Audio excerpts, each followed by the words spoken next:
Growing up in a small mountain town in Colorado, winters were no joke. Snowstorms could bury houses overnight, and icy roads turned even a simple drive into a challenge. But we were used to it, and most folks had their own ways of dealing with the brutal weather. My dad, Frank, was one of the town's snowplow operators, a job he took seriously. He'd always joke, "If I don't clear the roads, who will?" That winter, though, something happened that none of us could explain. It was a stormy night in late January when my dad went out for what would become the most unsettling shift of his life. The storm had been raging all day, and by nightfall, it had intensified into a whiteout. The wind howled against the house, shaking the windows, while snow piled up in thick drifts against the doors. Around 9 p.m., Dad got the call. There was an emergency. An ambulance couldn't reach a stranded family because the main mountain road was impassable. "I'll handle it," Dad said, pulling on his heavy coat. He kissed Mom on the cheek and ruffled my hair. "Don't wait up for me." I watched from the window as the massive plow disappeared into the swirling snow, its lights barely visible before they were swallowed by the storm. Hours passed, and the storm showed no signs of letting up. Mom paced the living room, glancing at the clock every few minutes. It wasn't unusual for Dad's shifts to run long, especially during a storm, but something about that night felt different. Unease hung heavy in the air, and even the house seemed quieter than usual. Around midnight, the phone rang. Mom snatched it up, her voice tight with worry. "Hello?" It was Dad. His voice crackled through the static, barely audible over the storm. "I'm on the main road, but something's wrong. The plow isn't working right." "What do you mean?" Mom asked, her brow furrowing. There was a long pause before he replied. "It's hard to explain. Just stay inside. Lock the doors." Before Mom could press him further, the line went dead.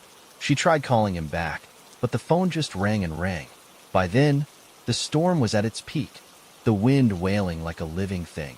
The power flickered, and the lights went out, plunging the house into darkness. I remember sitting in the living room with Mom, the only light coming from the fireplace. The minutes stretched into hours, and with each passing moment, the dread in my chest grew heavier. Something was wrong. I could feel it. Around 3 a.m., the sound of an engine broke through the storm. Mom and I rushed to the window, relief flooding through us. The plow's headlights appeared in the distance, cutting through the snow as it rumbled toward the house. But as it got closer, my stomach sank. The plow wasn't moving right. It veered side to side, like something was wrong with the steering. And then I noticed the cab. The driver's seat was empty. "Where's your father?" Mom whispered, her voice trembling. The plow came to a stop at the edge of the driveway, its engine idling. Snow whipped around it, obscuring our view, but there was no mistaking the absence of a driver. Mom grabbed the flashlight and threw open the door, calling out into the storm. "Frank, are you there?" Her voice was swallowed by the wind. She stepped closer to the plow, the beam of the flashlight cutting through the snow, but there was no sign of Dad. The cab was empty, the door wide open, and the driver's seat covered in a thin layer of snow, as if it had been left open for hours. Mom climbed into the cab, her movements frantic. I stayed on the porch, too scared to follow. After a few minutes, she came back out, shaking her head. "He's not here," she said, her voice barely audible over the wind. But the radio, it's still on. The static from the plow's radio crackled faintly, and then, for a brief moment, a voice came through. It was faint and distorted, but I recognized it immediately. "Stay away from the road." It was Dad. Mom froze, staring at the radio as the static returned. She grabbed the mic and shouted into it, her voice desperate. "Frank, where are you?" But there was no response. The radio went silent, and the plow's engine sputtered and died, leaving us standing in the middle of the storm. The next morning, the storm finally broke. The snowplow was still parked at the edge of the driveway, its engine cold and lifeless. The sheriff and a search party arrived, combing the area for any sign of Dad, but they found nothing. No footprints, no tracks leading away from the plow, just an unbroken blanket of snow. They followed the road back toward the mountain, hoping to find clues, but the plow's path abruptly ended about a mile from our house. The road beyond that point was untouched, as if the plow had vanished into thin air. Days turned into weeks, and the search continued, but Dad was never found. The official story was that he'd gotten lost in the storm, wandered off, and succumbed to the elements. But that explanation never sat right with me. There were too many unanswered questions, too many things that didn't make sense. Why had the plow returned to our house without him? Why had the radio still worked? And what had he meant by stay away from the road? As I got older, I started looking into the history of the area, hoping to find some kind of explanation. That's when I learned about the old mining road that used to run through the mountains, long before the current highway was built. It had been abandoned decades ago, after a series of accidents and disappearances. According to local legend, the road was cursed, a place where travelers would vanish without a trace. Some said it was haunted by the spirits of miners who had died in a collapse. Others believed it was something darker, something that lived in the snow, waiting for unsuspecting victims. I don't know what happened to my dad that night, and I don't think I ever will. But every winter, when the storms roll in and the wind howls through the mountains, I can't help but think of him. Sometimes, late at night, I swear I hear the faint rumble of a snowplow in the distance. And sometimes, I hear his voice. Stay away from the road.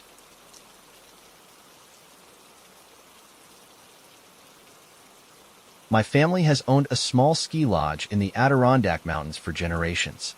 It's not a big resort, just a cozy, out-of-the-way place with a handful of cabins and a main lodge. During the winter, we'd host skiers, snowshoers, and families looking to escape the city for a snowy retreat. It was our livelihood, our home, and for most of my life, it felt safe. But the winter of 2014 changed everything. It started with a blizzard. Storms weren't uncommon in the Adirondacks, but this one was different. The forecasts were dire. Severe winds, whiteout conditions, and snowfall so heavy it would bury the lodge under several feet. By the time the storm hit, we had only 2 guests left, a young couple staying in one of the cabins. They planned to leave before the storm, but the roads closed faster than anyone expected. My dad, who managed the lodge, assured them they'd be safe. "We're stocked up," he said. "We'll ride it out." I didn't realize how wrong he was. By the second day of the storm, we were completely cut off. The power was out, the generators were struggling, and snow drifts reached as high as the cabin windows. Dad and I spent most of the day shoveling paths between the lodge and the cabins, trying to keep everything accessible. The couple, Sarah and Dan, were understanding but nervous. I couldn't blame them. The storm wasn't just fierce, it felt unnatural. That night, as the wind howled outside, Sarah came into the lodge, her face pale. "Something's out there," she said, her voice trembling. Dad and I exchanged a look. "What do you mean?" he asked. I don't know," she said. Dan thought he saw someone near the tree line. "Could it have been an animal?" I suggested, trying to sound calm. She shook her head. "No, it was taller. Human." Dad grabbed his flashlight and coat. "I'll check it out," he said. "I'll come with you," I offered, grabbing my own flashlight. Sarah stayed behind, watching us nervously as we stepped out into the freezing night. The snow was coming down hard, the wind whipping it into stinging flurries. We made our way toward the tree line, our boots crunching loudly in the deep snow. Dad's flashlight swept across the trees, illuminating the gnarled branches and snow-laden pines. At first, we didn't see anything, but then I spotted it, tracks in the snow. They were large, spaced far apart, as if whatever had made them had an unnaturally long stride. The prints were deeper than they should have been, as though something heavy had pressed into the snow. Dad crouched down, examining the tracks. "These aren't fresh," he muttered, "but they don't look like animal tracks either." We followed the trail a short distance, but it seemed to vanish near a cluster of trees. The wind picked up, and I felt a chill that had nothing to do with the cold.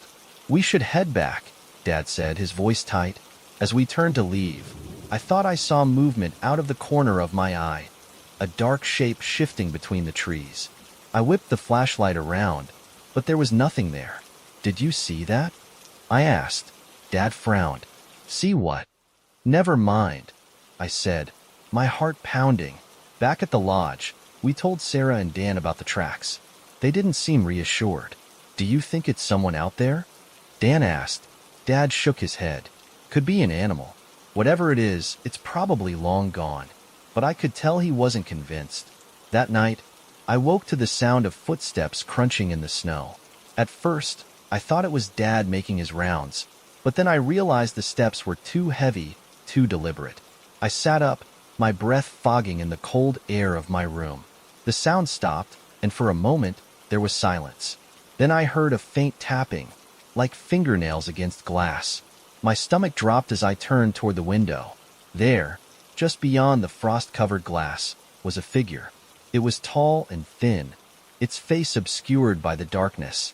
Its hand rested against the window pane, long fingers splayed out like spider legs.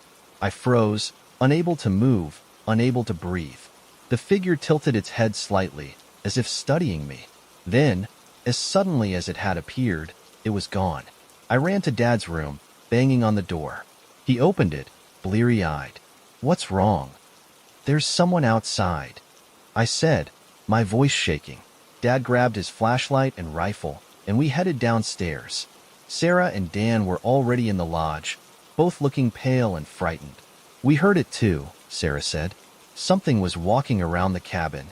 The four of us huddled in the lodge, listening to the storm rage outside. Every creak of the building, every gust of wind, set us on edge. Around 3 a.m., the power flickered back on, and for a brief moment, the lodge was bathed in light. That's when we saw the shadows. They were on the walls, long and distorted, shifting as if cast by unseen figures. They moved slowly, deliberately, creeping closer to the lodge. Dan grabbed Sarah's hand, his face pale. "What the hell is that?" he whispered. Dad raised the rifle, aiming it at the window. "Stay back," he growled, his voice steady despite the fear in his eyes. The shadows stopped just short of the windows, hovering there for a moment before retreating into the storm. The room fell silent, the only sound the crackling of the fireplace. We didn't sleep for the rest of the night. By morning, the storm had eased, and we ventured outside.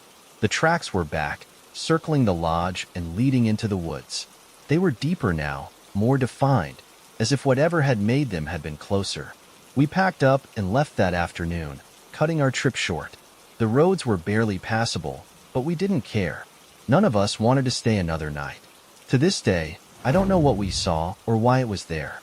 The lodge remains closed during the winter now, and every time I drive past it, I can't help but feel like something is watching from the trees. Some things are meant to be left alone.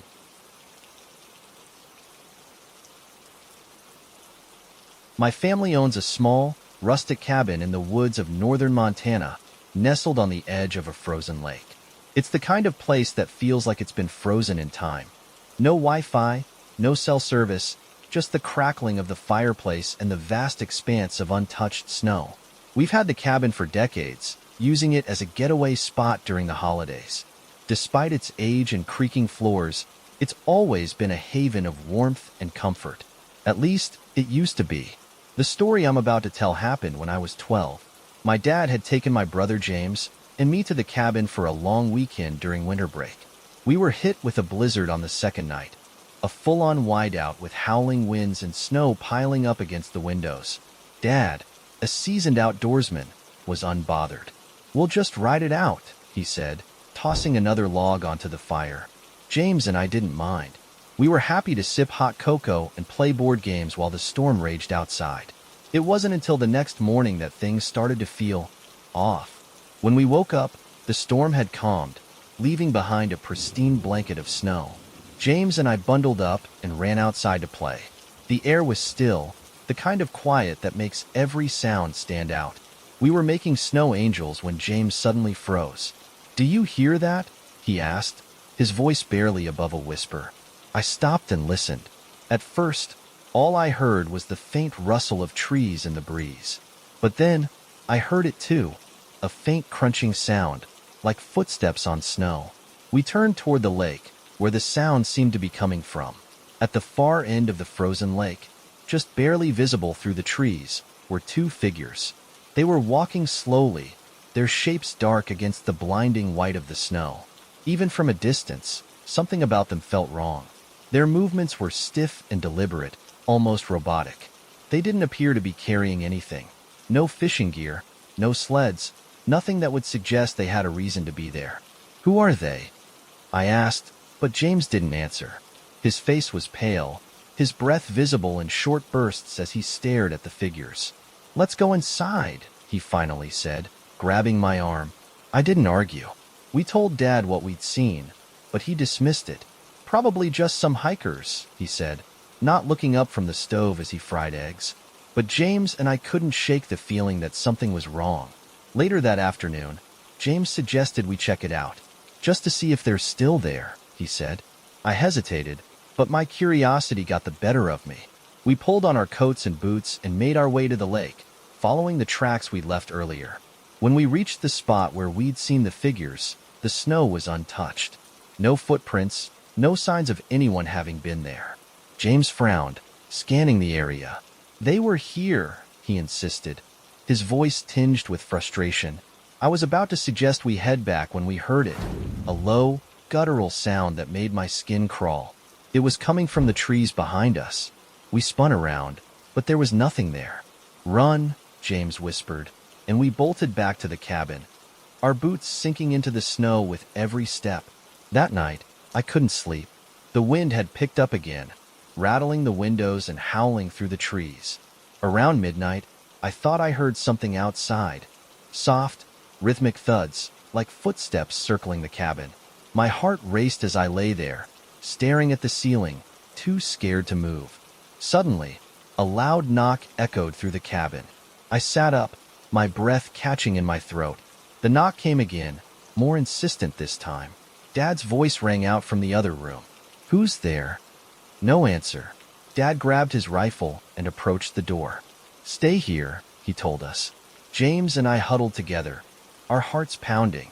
When Dad opened the door, the freezing air rushed in, but there was no one there, just the endless expanse of snow. But there were footprints. They led from the lake to the cabin, circling it several times before stopping at the front door. They didn't lead away. Dad locked the door and stoked the fire, muttering reassurances that didn't feel convincing. We spent the rest of the night in silence, jumping at every creak of the cabin. By morning, the footprints were gone, erased by fresh snow. Dad brushed it off as a prank, but James and I knew better. Something, or someone, had been out there, watching us. To this day, I can't explain what happened. We never went back to the cabin during the winter after that. And every time it snows, I can't help but glance over my shoulder, half expecting to see those figures in the distance, moving slowly across the frozen lake.